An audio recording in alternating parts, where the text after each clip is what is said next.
साल 2563 आ चुका था और दुनिया अपनी पुरानी शक्ल पूरी तरह खो चुकी थी। करीब 300 साल पहले द फॉल नाम के एक तबाही भरे युद्ध ने सब कुछ बदल कर रख दिया था। इसी बदली हुई दुनिया में डॉक्टर आइडो रोज की तरह कबाड़ के विशाल पहाड़ में कुछ काम का ढूंढने निकला था और वहीं उसे एक साइबर्ग लड़की मिली जिसका शरीर बुरी तरह तहस नहस हो चुका था। लेकिन जब आइडो ने जांच की तो पाया कि उसका दिमाग अभी भी जिंदा था। वह उसे घर ले गया और अपनी नर्स की मदद से उस लड़की के लिए एक बिल्कुल नया शरीर तैयार किया। अगली सुबह जब लड़की की आंखें खुली तो उसने खुद को एक सजे धजे कमरे में पाया जो किसी लड़की का ही लग रहा था। आईने में खुद को देखकर वो हैरान रह गई। नीचे आई तो आइडो मरीजों का इलाज कर रहा था और उसने नाश्ता दिया। लेकिन तब एक अजीब बात सामने आई। लड़की को एक साधारण फल खाना भी याद नहीं था क्योंकि उसकी पूरी याददाश्त जा चुकी थी। आइडो को भी उसका कोई रिकॉर्ड नहीं मिला, सो उसने उसका नाम अलीटा रखा और उसे अपने साथ रहने दिया। पहली बार बाहर निकलने पर अलीटा ने आयरन सिटी को अपनी आंखों से देखा, एक गरीब भीड़ भाड़ वाला शहर जिसके ऊपर आसमान में जालिम नाम का एक तैरता हुआ नगर था। युद्ध के बाद जमीन पर रह गए लोग जालिम के लिए काम करते थे, लेकिन वहां जाना किसी के लिए भी मुमकिन नहीं था।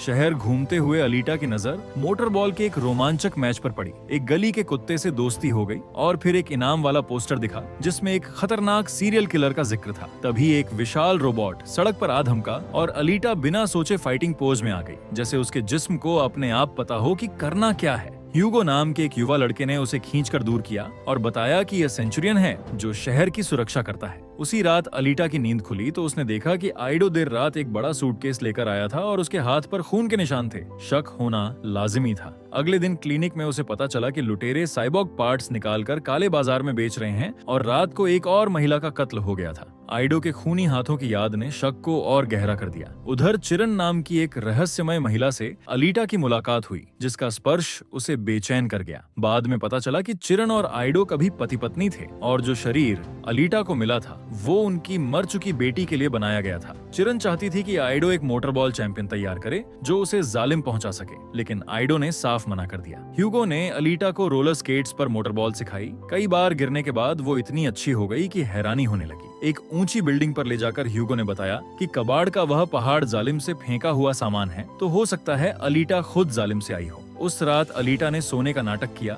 और आइडो का पीछा किया, जहां एक खतरनाक साइबॉग गिरोह ग्रे, मे और रोमो उस पर टूट पड़े। लड़ाई में अलीटा ने बीच में कूदकर रोमो और मे को ऐसे धूल चटाई जैसे उसे बचपन से ट्रेनिंग मिली हो। ग्रे से भिड़ंत के दौरान एक पुरानी याद कौंधी, चांद पर चल रहा युद्ध, कवच पहनी वो खुद, और गिल्डा नाम की एक महिला उसे 99 कहकर पुकार रही थी। याद खत्म होते ही उसने वही पुरानी तकनीक इस्तेमाल करके ग्रे का हाथ तोड़ दिया। ग्रे जमीन के नीचे सुरंग में भागा। बाद में आइडो ने इनाम लेकर क्लिनिक चलाने का सच बताया। घर लौटकर अलीटा ने अपनी याद का जिक्र करते हुए सच जानने की जिद की और तब आइडो ने एक दर्दनाक कहानी शुरू की कि उसकी बेटी अलीटा बचपन से चल नहीं सकती थी। आइडो ने बताया कि उसने अपनी बेटी के लिए वो साइबॉग शरीर तैयार किया था, लेकिन उसे देने से पहले ही एक साइबॉग जबरदस्ती उसकी लैब में घुस आया था जो ताकत बढ़ाने वाली दवा ढूंढ रहा था। जब कुछ नहीं मिला तो उसने गुस्से में आइडो की बेटी को मार डाला। उस दर्द को सह न पाकर चिरन उसे छोड़कर चली गई और आइडो बदले की आग में निकल पड़ा। इसी सफर में उसे एहसास हुआ कि वो अपराधियों का शिकार करने में माहिर है और इसी तरह वो एक हंटर वॉरियर बन गया।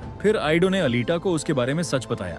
शरीर नया था लेकिन दिमाग और कोर असली थे। उसके सीने में एक एंटी मैटर माइक्रो रिएक्टर लगा हुआ था जो इतनी ऊर्जा पैदा कर सकता था कि पूरे शहर को बिजली दी जा सके, और ये तकनीक द फॉल से भी पहले की थी, यानी अलीटा 300 साल से भी ज्यादा पुरानी थी। उधर ग्रे मरम्मत के लिए चिरन के पास पहुंचा और उसने अलीटा की लड़ाई की कला का जिक्र किया। चिरन ने उसे और ताकतवर बना दिया। तभी वेक्टर वहां आया, लेकिन अचानक ग्रे का बर्ताव बदल गया। दरअसल जालिम का लीडर नोवा किसी भी साइबॉग के दिमाग को दूर से काबू कर सकता था। नोवा ने बताया कि अलीटा पेंजकुंस नाम की एक पुरानी युद्ध कला में माहिर है और इसीलिए उसने हुक्म दिया कि ग्रे को और मजबूत करके अलीटा को खत्म किया जाए। फिर नोवा ने वेक्टर के दिमाग में घुसकर चिरन को जताया कि अगर वो उसके लिए काम करे तो वो उसे वापस जालिम बुला सकता है। इधर जब आइडो ने वांटेड लिस्ट देखी तो हैरान रह गया। ग्रे का नाम उसमें था ही नहीं, यानी कोई बेहद ताकतवर इंसान उसे बचाना चाहता है। अलीटा ने हंटर वॉरियर बनने की ख्वाहिश जताई, लेकिन आइडो ने साफ मना कर दिया, जिस पर नाराज होकर अलीटा घर छोड़कर ह्यूगो के पास चली गई।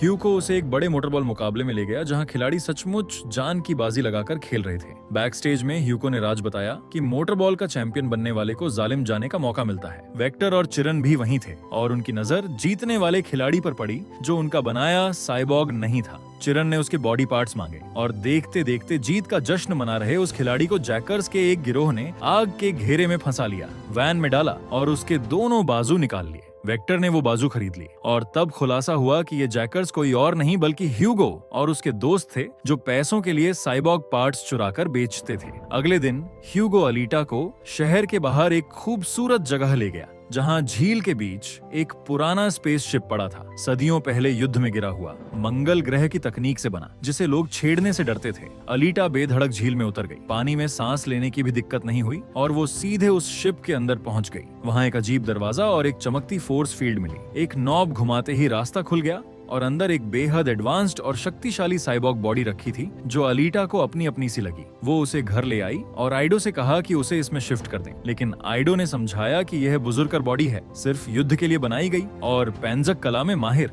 शिप ने अलीटा को इसलिए पहचाना क्योंकि वो भी एक वॉर सोल्जर रही थी। आइडो नहीं चाहता था कि वो फिर एक हथियार बनकर रह जाए, लेकिन अलीटा ने उसकी एक नहीं सुनी और सीधे हंटर वॉरियर के रजिस्ट्रेशन के लिए निकल पड़ी। ह्यूगो उसे उस बार में ले गया जहां हंटर वॉरियर्स जमा होते हैं। रास्ते में वो वफादार कुत्ता भी साथ हो लिया। बार में घुसते ही जोरो ने अलीटा का मजाक उड़ाया, उसे छोटी लड़की कहकर चिढ़ाया और वहां मौजूद ताकतवर शिकारियों से मिलवाया। अलीटा ने उसकी बातों को अनदेखा करते हुए सबसे गुजारिश की कि मिलकर ग्रे का शिकार करें और उसके पीछे के आदमी का पता लगाएं। सबने सुनकर ठहाका लगाया। जोरो ने भी मजाक किया, जिस पर अलीटा ने दो टूक कहा कि चुप हो जा, और जोरो ने तुरंत हमला कर दिया जिसे अलीटा ने आसानी से धूल चटा दी। इसके बाद उसने सबको खुली चुनौती दे दी कि अगर मैंने तुम सबको हरा दिया तो मेरी मदद करनी पड़ेगी, और पूरे बार में लड़ाई शुरू हो गई। मैक्स एक तरफ मजे लेकर यह सब देखता रहा जबकि अलीटा एक एक करके सबकी धुलाई करती जा रही थी और ह्यूगो भी उसके साथ कंधे से कंधा मिलाकर लड़ रहा था। तभी आइडो वहां आ धमका और उसने सबको धमकी दी कि अगर किसी का शरीर टूट गया तो मरम्मत का एक पैसा वो नहीं देगा। ये सुनते ही सब तुरंत शांत हो गए, लेकिन तभी ग्रे ने वहां एंट्री मारी और अपनी नई ताकत दिखाने के लिए एक बेगुनाह आदमी को मार डाला। जब वो वफादार कुत्ता अलीटा की रक्षा में आगे बढ़ा तो ग्रे ने उसे भी खत्म कर दिया। कुत्ते की मौत देखकर अलीटा का गुस्सा भड़क उठा और उसने उसके खून से अपने चेहरे पर योद्धाओं वाले निशान बनाए और ग्रे पर टूट पड़ी। ग्रे ने जमीन तोड़कर एक बड़ा गड्ढा बना दिया और दोनों पुरानी दुनिया के खंडहरों में भिड़ गए। इस बार ग्रे पहले से कहीं ज्यादा खतरनाक था और उसने अलीटा के पैर को बुरी तरह जख्मी कर दिया। लड़ाई के बीच उसने दावा किया कि अलीटा भी नोवा की ही बनाई हुई है, बिल्कुल उसकी तरह। ये सुनकर अलीटा का ध्यान भटका और अगले हमले में वो बच न सकी। ग्रे ने उसके शरीर का ज्यादातर हिस्सा तबाह कर दिया। उसी पल अलीटा को अपनी गुरु गैल्डा की याद आई। यादों में गैल्डा उसे समझा रही थी कि हार मानना कोई विकल्प नहीं है, नोवा को रोकना है और जंग जीतनी है। उन यादों ने उसे हिम्मत दी और सिर्फ एक बाजू बची होने के बावजूद उसने खुद को उछाला और ग्रे की आंख में अपना हाथ घुसा दिया। इसके बाद वो जमीन पर गिर पड़ी। तब तक आइडो और ह्यूगो भी वहां पहुंच गए और ग्रे पर टूट पड़े। मैक्स भी आ गया और उसने अपने साइबॉर्ग कुत्तों को उस वफादार कुत्ते की मौत का बदला लेने भेज दिया। इतनों को देखकर ग्रे डर गया और वहां से भाग गया। आइडो अलीटा के बचे हुए हिस्से घर ले गया और आखिरकार उसे वो दूसरी बॉडी देनी ही पड़ी। जैसे ही वो शरीर अलीटा से जुड़ा उसने उसे तुरंत अपना लिया और अगली सुबह वो खुद को पहले से कहीं ज्यादा ताकतवर महसूस कर रही थी। ह्यूगो से मिलने पर उसने बताया कि इस नई बॉडी से वो सब कुछ महसूस कर सकती है और ह्यूगो ने आगे बढ़कर उसके हाथ थामे और उसे चूम लिया। दोनों अब एक दूसरे के बेहद करीब आ चुके थे। उधर नोवा ने वेक्टर के शरीर पर कब्जा करके ग्रे को डांटा कि उसका असली काम अभी पूरा नहीं हुआ है। नोवा के जाने के बाद वेक्टर ने तय किया कि ग्रे पर भरोसा करना बेकार है, इसलिए उसने ह्यूगो को शराब पिलाकर अलीटा की जानकारी निकालने की चाल चली। अगले दिन अलीटा ह्यूगो के पास पहुंची तो वो हैंगओवर से परेशान था। दोनों ने जालिम की बात की और अलीटा ने कहा कि वो अपने इनाम के पैसों से उसके लिए टिकट खरीद देगी, लेकिन ह्यूगो ने मना कर दिया। अपनी बात साबित करने के लिए अलीटा ने सचमुच अपना दिल निकालकर उसके सामने रख दिया, मगर ह्यूगो ने उसे लेने से इनकार किया। फिर उसने बताया कि वेक्टर चाहता है कि अलीटा मोटरबॉल खेले और अलीटा इस शर्त पर राजी हो गई कि ह्यूगो उसका कोच बनेगा और अगर वो जीती तो दोनों साथ में जालिम जाएंगे। मैच की रात आइडो ने अलीटा के पैर में स्केट्स और थोड़ा आर्मर लगाया, जबकि अलीटा ने अपना नंबर 99 चुना, जो उसकी धुंधली यादों की निशानी थी। उधर वेक्टर ने सभी खिलाड़ियों तक संदेश पहुंचा दिया कि जो भी अलीटा को मैच में खत्म करेगा उसे बड़ा इनाम मिलेगा। इसी बीच ह्यूगो ने अपने दोस्त तांजी को बताया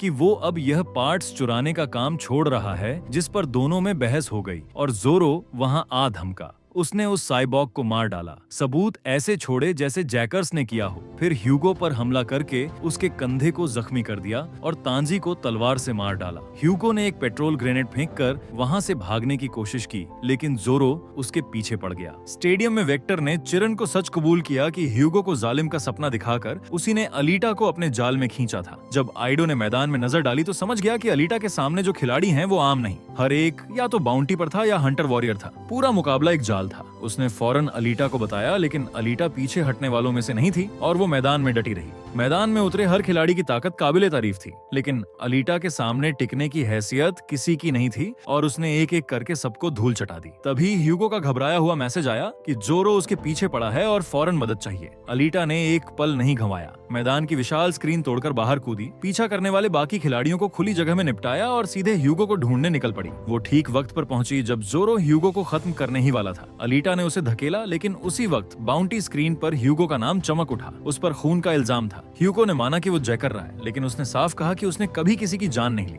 जोरो ने हंटर वॉरियर के नियम याद दिलाए, लेकिन जब अलीटा फैसला नहीं कर पाई तो जोरो ने खुद ह्यूगो को चाकू मार दिया। अलीटा उसे उठाकर वहां से भाग गई और एक छुपी जगह पर ह्यूगो ने कसम खाकर कहा कि उसने कभी कोई जान नहीं ली, और ये भी बताया कि अलीटा के लिए ही उसने वो पुराना काम छोड़ा था। दोनों ने पहली बार खुलकर अपने प्यार का इजहार किया, जबकि दूर खड़ी चिरन ये सब देख रही थी और उसका दिल पिघल गया। जब वेक्टर ने पूछा तो उसने झूठ बोलकर दोनों की जान बचा ली। कुछ देर बाद अलीटा बाहर निकली तो उसकी बाहों में ह्यूगो का कटा हुआ सिर था, जिसे देखकर सेंचुरियन को लगा बाउंटी पूरी हो गई। लेकिन जोरो ने भांप लिया कि चिरन ने ह्यूगो के दिमाग को अलीटा के एनर्जी सोर्स से जोड़ दिया है और वो अभी जिंदा है। गुस्से में जोरो अलीटा पर टूट पड़ा, लेकिन यह उसकी बड़ी गलती थी, क्योंकि हंटर वॉरियर के नियमों में किसी दूसरे हंटर पर हमला करना खुद जुर्म है। अब जोरो अपराधी बन चुका था और अलीटा ने बिना देरी किए उसका चेहरा तबाह कर दिया। कुछ घंटों बाद आइडो ने ह्यूगो के लिए नया शरीर तैयार किया और एक बड़ा सच बताया कि वेक्टर के सारे वादे झूठे थे। टिकट खरीदकर जालिम जाना नामुमकिन है और वहां पहुंचने का एक ही रास्ता है, मोटर बॉल का चैंपियन बनना। उसने यह भी बताया कि वो और चिरन खुद जालिम से हैं और नोवा ने उन्हें इसलिए निकाल दिया था क्योंकि उनकी बेटी उसके मानकों पर खरी नहीं उतरती थी। अलीटा ने हंटर वॉरियर सेंटर पहुंचकर सभी सेंचुरियंस को खत्म किया और वेक्टर के दफ्तर में घुसी, जहां उसने देखा कि चिरन के शरीर के हिस्से बेचने के लिए रखे हुए थे। ये देखकर ध्यान भटका